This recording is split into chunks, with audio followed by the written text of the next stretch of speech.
Just minutes ago, President Obama approved a disaster declaration for West Virginia. 9 counties are dealing with a chemical spill. It contaminated the water supply. Up to 300,000 people are being told not to touch the tap water. A new warning: pregnant women should not drink it, raising the question, what's the truth about what's in the water? Bill, we're now learning that the spill was worse than initially believed. So how long until people can actually drink the water coming out of their own taps? A chemical spill in the Elk River may have contaminated the drinking water. A federal investigation has been launched into how this happened.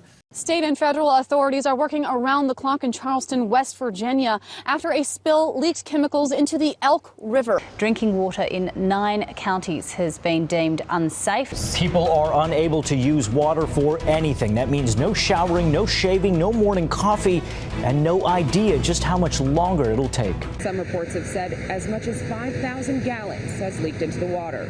The problem began here in a storage tank full of chemicals used to process coal. It leaked into the Elk River, supplying water to the entire region. Everybody's wanting water. There is no water, and that brings concern. It's going to be days before folks here have water again, Anderson. The company that's responsible for this, and what do they have to say? Water is a prevalent feature in the state of West Virginia.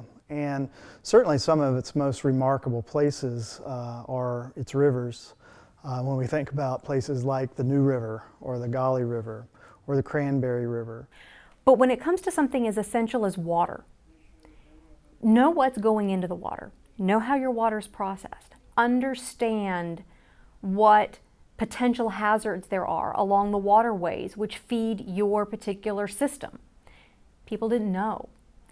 And they couldn't or didn't feel like they could trust those in positions of authority to tell them accurately what those things were.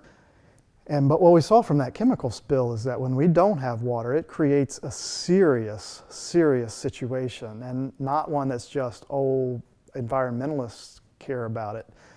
Everybody cares about it. Citizens care about it. Businesses care about it. It's wildly important to us, and we see it when we realize it when it's gone or when it's not available to us.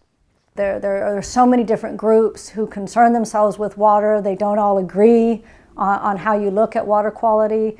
When the crisis happened in Flint, Michigan, it was tragic, but it also confirmed for us what we were really seeing, even just trying to investigate issues of looking at water quality in this state. The second thing it taught us is that we have to be protective of that water.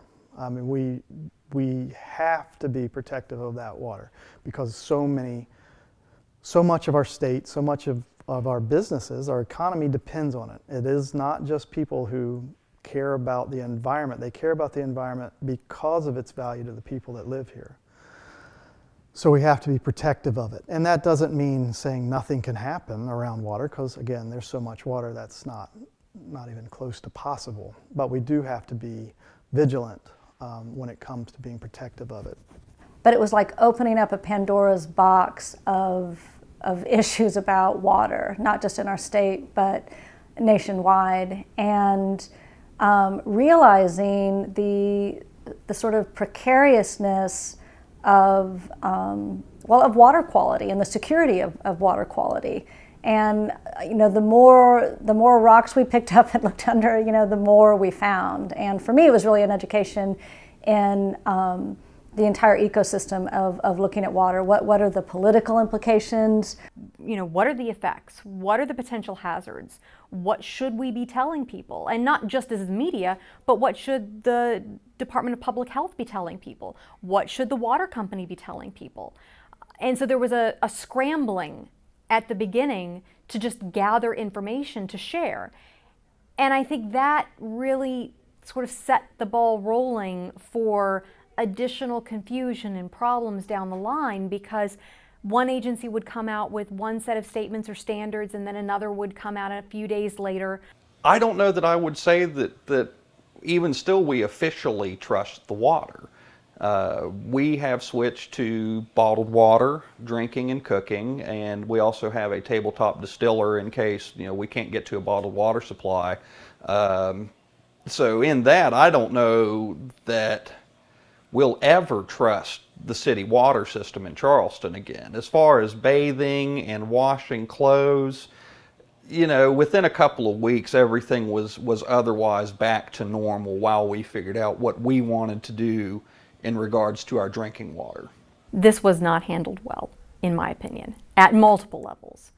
And I think a lot of that had to do with the fact we were in uncharted territory.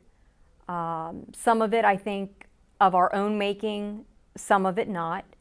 This was a chemical that we knew about and had been a part of the coal industry and the cleaning process for a number of years, but had not been studied very extensively.